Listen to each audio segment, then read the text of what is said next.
Beberapa pasien datang ke klinik mengeluh sakit di pinggang bawah, menjalar dari bokong hingga ke kaki, dan kadang disertai juga kesemutan di beberapa titik. Bisa jadi merupakan indikasi terjadinya saraf terjepit pada pinggang bawah. Nah, kali ini saya akan sharing seputar saraf terjepit pada pinggang bawah. So, stay tune!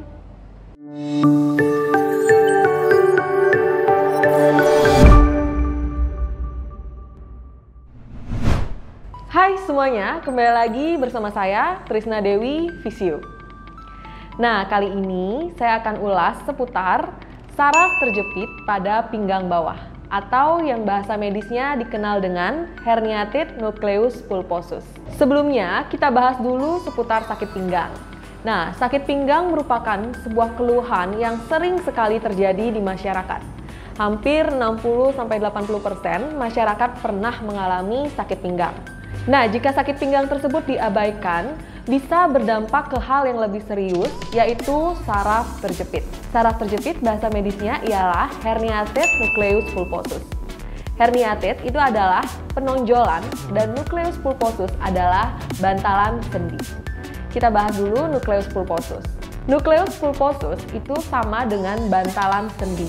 Nah, bisa kita lihat di gambar berikut. Jadi, ini merupakan ruas-ruas tulang belakang. Nah, di antara ruas-ruas tulang belakang kita ada sebuah bantalan sendi. Bantalan sendi ini bertujuan untuk menjadi peredam dari benturan saat kita melakukan aktivitas. Bantalan sendi itu terdiri dari dua jaringan yang berwarna putih disebut dengan annulus fibrosus, dan di bagian tengah itu adalah nucleus pulposus atau cairan dari bantalan sendinya. Nah, cairan bantalan sendi inilah yang nantinya menonjol dan menjepit saraf di tulang belakang. Bisa kita lihat, dari pembebanan tulang belakang itu akan menyebabkan bantalan sendi tertekan atau terkompresi sehingga menyebabkan cairan bantalan sendi keluar dan menonjol ke saraf di belakangnya. Nah, lalu apa saja yang bisa menyebabkan cairan bantalan sendi itu menonjol? Nah, ini dia beberapa penyebabnya. Yang pertama adalah usia. Jadi, usia 30 hingga 50 tahun itu merupakan usia yang beresiko mengalami saraf terjepit. Hal itu disebabkan karena meningkatnya usia akan menyebabkan kandungan air dari bantalan sendi berkurang, sehingga bisa menyebabkan penonjolan cairan sendi. Yang kedua adalah traumatik. Hal ini bisa terjadi karena cedera atau jatuh dan posisi yang salah. Hal tersebut pasti akan menyebabkan pembebanan berlebihan pada tulang belakang sehingga resiko penekanan dari bantalan sendi. Contohnya adalah sering duduk dengan posisi yang salah dalam waktu yang lama, lalu juga posisi angkat-angkut yang salah, contohnya seperti gambar ini, itu juga akan membebani tulang belakang. Penyebab lainnya adalah berat badan. Jadi, obesitas sangat mempengaruhi pembebanan di tulang belakang. Sehingga perlu dilakukan modifikasi berat badan untuk terhindar dari saraf terjepit. Dan gejala-gejala yang spesifik terjadi pada saraf terjepit pinggang adalah yang pertama, nyeri pada pinggang bawah, di area pinggang bawah, lalu juga terdapat nyeri menjalar dari bokong hingga ke kaki. Nah, biasanya juga muncul kesemutan atau sensasi tersetrum di beberapa titik, dan juga otot-otot di sekitar kaki terasa lemah, sehingga akan susah melakukan aktivitas seperti duduk atau aktivitas seperti berdiri terlalu lama dan berjalan, itu akan sangat mengganggu penderita saraf terjepit. Untuk kalian yang memiliki gejala seperti hal tersebut, bisa dikonsultasikan ke fisioterapi atau dokter terdekat untuk mendiagnosa lebih tepat keluhan yang kalian alami. Lalu pencegahan yang bisa kita lakukan untuk terhindar dari saraf terjepit adalah yang pertama, pastikan modifikasi berat badan. Yang kedua, lakukanlah olahraga ringan, contohnya seperti olahraga renang atau olahraga sepeda statis yang bertujuan untuk menguatkan otot-otot di sekitar tulang belakang. Yang ketiga, perhatikan postur tubuh. Hindari postur membungkuk terlalu lama saat bekerja atau saat duduk terlalu lama. Dan yang terakhir, jangan lupa lakukan peregangan atau stretching saat kalian bekerja dengan posisi tertentu agar terhindar dari sakit pinggang. Kali ini saya akan sharing ke kalian latihan yang bisa kalian lakukan untuk penderita saraf terjepit pinggang bawah. Latihan yang pertama adalah pelvic neutral posisi. Jadi, posisikanlah badan terlentang seperti ini dengan kaki menekuk dengan jarak satu kepal di antaranya. Lalu, posisikanlah tangan di bawah pinggang dan usahakanlah untuk menekan tangan yang ada di bawah pinggang. Seperti ini. Rasakanlah perut terkunci dan ini ditahan selama 8 detik. Gerakan ini diulang sebanyak 5 kali. Kita ulang lagi, ditekan.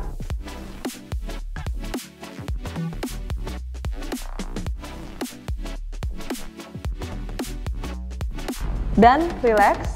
Rasakanlah di sekitar perut terkunci. Diulang lagi.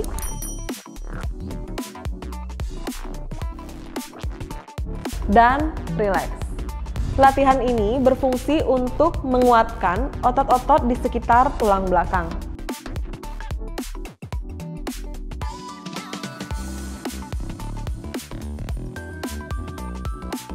Dan latihan kedua adalah bridging position.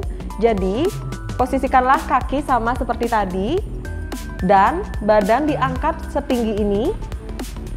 Ditahan selama 8 detik.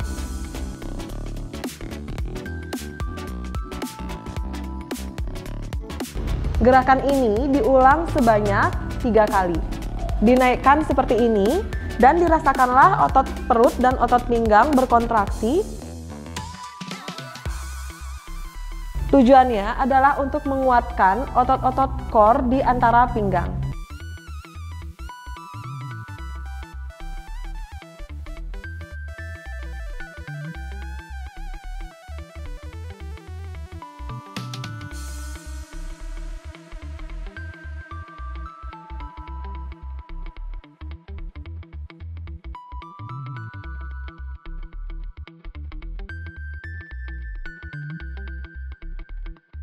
Selanjutnya adalah prone lying position. Jadi, posisikanlah badan tengkurap seperti ini dengan bantal di bawah dada.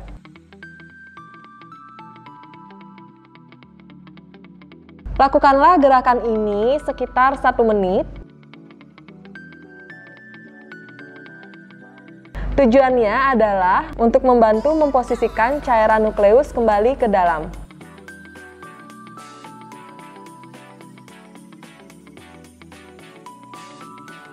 Selanjutnya, gerakan prone elbow position. Jadi, kalian letakkanlah siku seperti ini dan badan dinaikkan mendongak ke atas seperti ini. Gerakan ini juga ditahan selama 1 menit.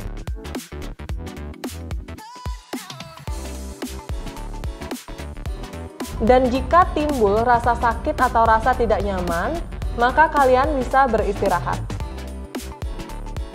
Diulang lagi.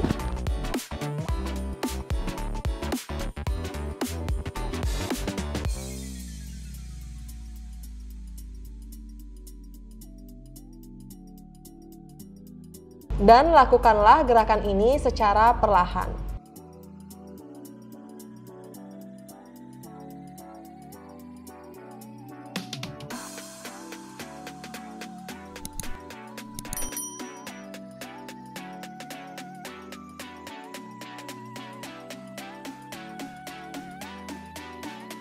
Selanjutnya adalah prone press up position.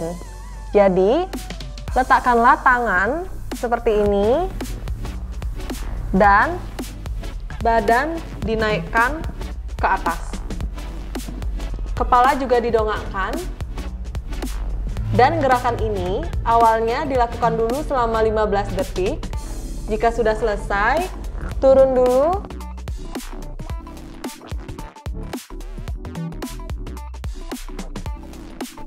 Jika ada rasa nyeri saat kalian melakukan latihan, maka beristirahatlah Dan hentikanlah dulu latihan sementara. Kita ulang lagi, tangan ditekan seperti ini dan kepala didongakkan ke atas. Ditahan selama 15 detik.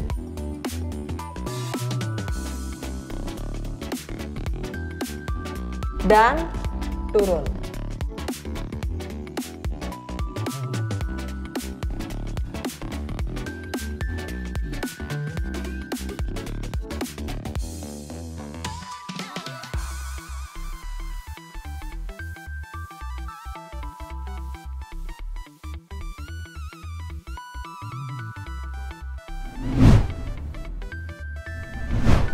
Nah, itu dia tadi latihan yang bisa kalian lakukan untuk penderita saraf terjepit pinggang bawah.